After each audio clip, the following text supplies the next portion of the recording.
Buenas tardes, licenciado. Nosotros somos el grupo número 3 y nuestro tema es política nómada. Aunque muchos pastores nómadas, como los Masái, cuentan con una organización sociopolítica tribal, hay una gran diversidad debido a cuestiones demográficas y sociopolíticas.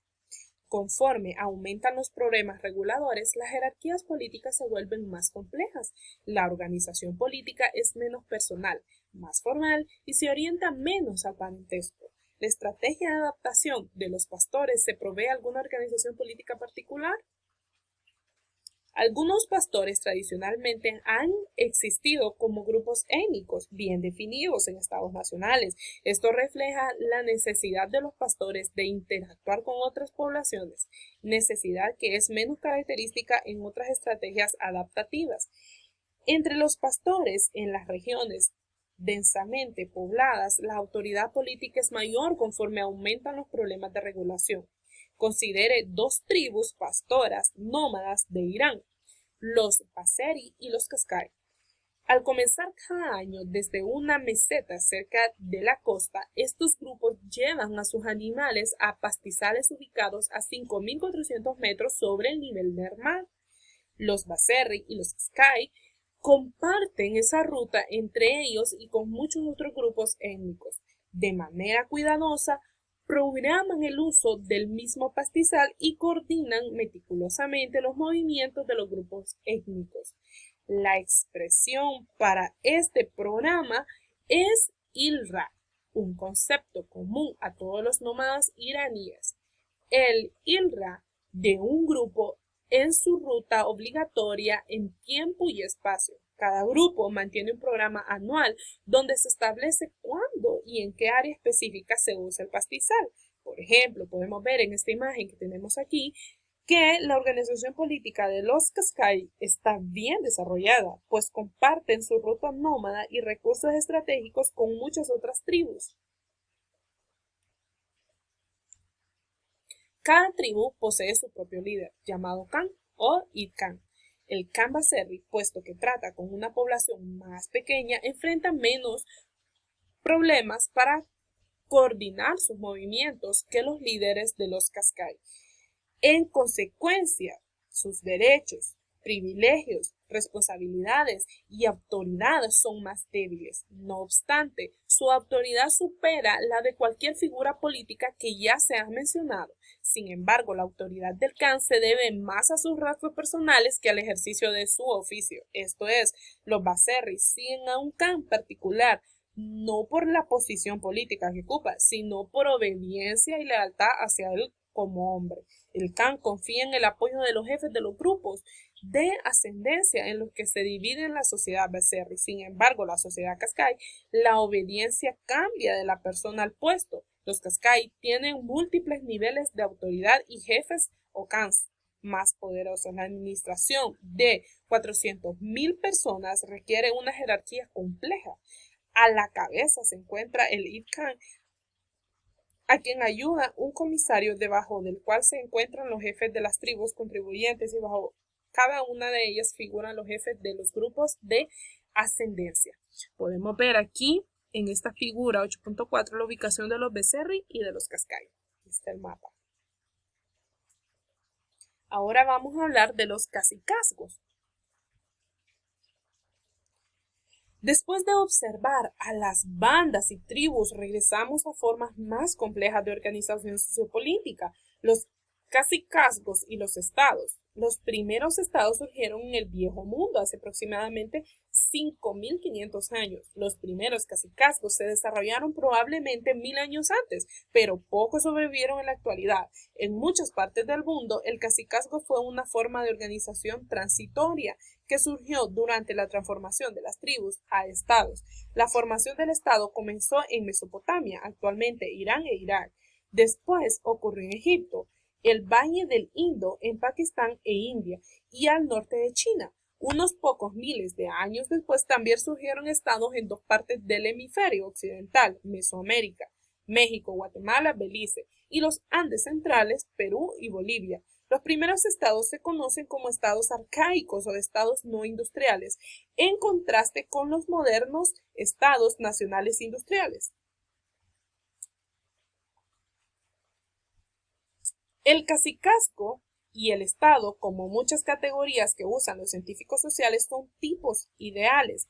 Esto es una clasificación en la que los contrastes sociales parecen más definidos de lo que son en realidad. De hecho, existe un continuo que pasa de la tribu del cacicazgo y de este al estado. Algunas sociedades presentan muchos atributos de cacicazgos, pero conservan características tribales. Algunos cacicazgos avanzados manifiestan características de estados arcaicos y por tanto es difícil asignarlos a alguna categoría. Al reconocer este cambio continuo, Jansson y Early 2000, algunos antropólogos hablan de cacicazgos complejos, que son casi estados. Ahora hablaremos de sistemas políticos y económicos en los cacicazgos.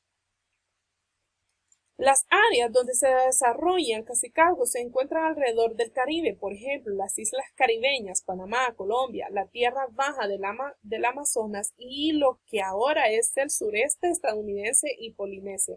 Durante el surgimiento y el desarrollo de la producción de alimentos y la exposición del Imperio Romano, la organización de gran parte de Europa consistía en cacicazgos, a lo que se regresó después de la caída de Roma en el siglo V de nuestra era. Los cacicazgos crearon las culturas melíticas de Europa. En un sistema de cacicazgos, las relaciones sociales se basan principalmente en parentescos, el matrimonio, la ascendencia, la edad, la generación y el género, como en las bodas y tribus. Esta es una diferencia básica entre los cacicazgos y los estados. Los estados no se basan en el parentesco, reúnen a las personas y las obligan a jurar obediencia a un gobierno. Sin embargo, a diferencia de las bodas y las tribus del cacicazgo, se caracterizan por la regulación política permanente del territorio que administran. Un cargo es una posición permanente. Cuando queda vacante por causa de muerte o retiro, debe cubrirse de nuevo, puesto que los cargos se cubren sistemáticamente. La estructura de un cacicazgo perdura a través de las generaciones, lo que garantiza una permanente regulación política. Para respaldar su autoridad, los jefes polinesios se apoyaron en la religión. Por ejemplo, regulaban la producción al ordenar o prohibir mediante tabúes religiosos el cultivo de ciertas tierras y plantas. Los jefes también regularon la distribución y el consumo.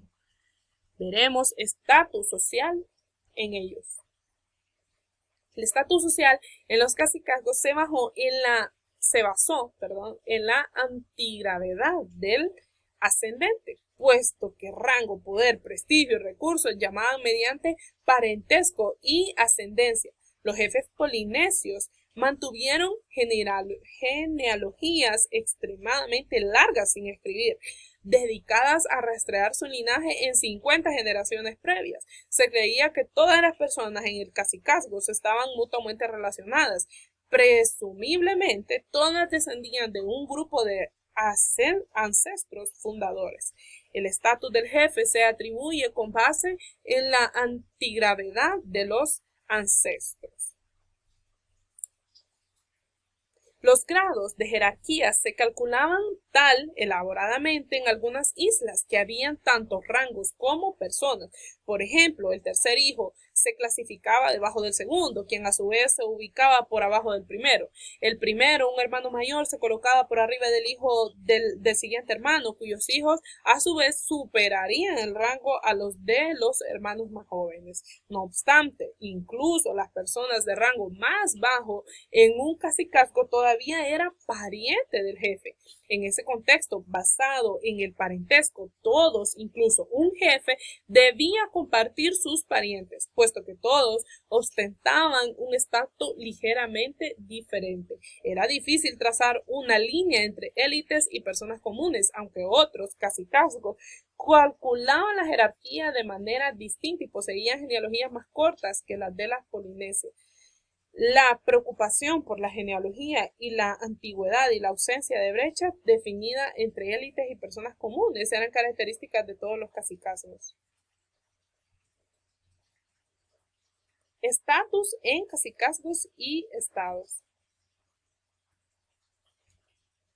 Los sistemas de estatus en los cacicazgos y los estados son similares porque ambos se basaban en el acceso diferencial a los recursos, lo que significa que algunos hombres y mujeres tenían acceso privilegiado al poder, al prestigio y a la riqueza, además de controlar recursos estratégicos como la tierra y el agua. En comparación con los cacicazgos, los estados arcaicos trazaron una línea mucho más firme entre élites y masas y distinguieron al menos entre nobles y personas comunes, debido a la endogamia estratificada del matrimonio dentro del grupo propio. Los lazos del parentesco no se extendían desde los nobles hasta las personas comunes, es decir, las personas comunes se casaban con gente común, las élites lo hacían con élites. Tal división de la sociedad en estratos socioeconómicos constante, notablemente con las bandas y tribus, cuyos sistemas de estatus se basan en el prestigio y no en el acceso diferencial a los recursos. Lo mismo ocurre con un curandero, un danzante o un narrador habilidoso, o cualquier otro con un talento o habilidad que otros aprecien.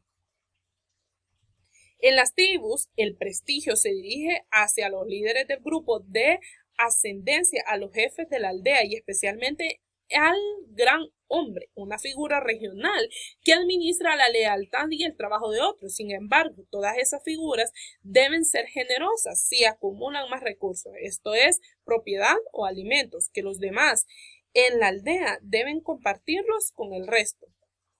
Por ejemplo, podemos ver aquí esta imagen, esta fotografía, tomada en 1981 en Samoa Occidental. Muestra a un jefe orador y lo vemos ahí con su báculo y el matamoscas sobre sus hombros. Simbolizaba su estatus como Tulafale.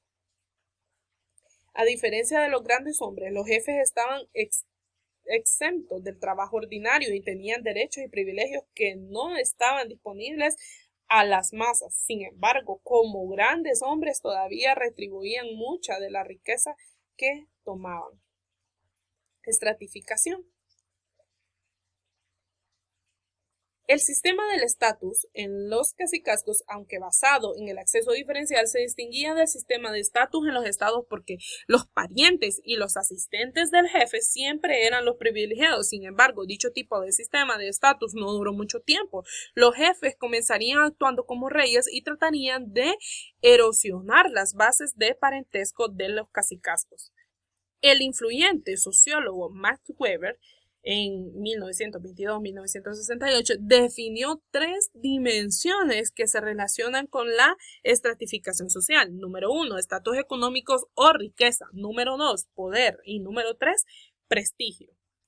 En los estados arcaicos, por primera vez en la evolución humana, hubo un contraste en riqueza, poder y prestigio entre grupos enteros, estratos sociales de los hombres o mujeres. Cada estrato incluyó a personas de ambos sexos y de todas las edades. El estrato superordinado tuvo paso privilegiado a la riqueza, el poder y otros recursos valiosos. El acceso a los recursos de miembros de estrato subordinado se vio limitado por el grupo privilegiado. Podemos ver en la tabla que tenemos aquí en esta pequeña que la riqueza es el estatus económico, el poder es el estatus político y el prestigio es el estatus social. Ahora hablaremos de los estados. Todos los estados cuentan con sistemas y subsistemas de estatus y con funciones especializadas. Entre ellos se incluyen los siguientes: control poblacional, judicial, control y vigilancia, y número 4, fiscal. En los estados arcaicos, esos subsistemas estaban integrados por un sistema gobernante o un gobierno compuesto de funcionarios civiles, militares y religiosos. Y eso es todo sobre el tema de la política nómada Vimos cómo los cacicazgos pues tenían su nivel de poder y solamente eso. Muchas gracias.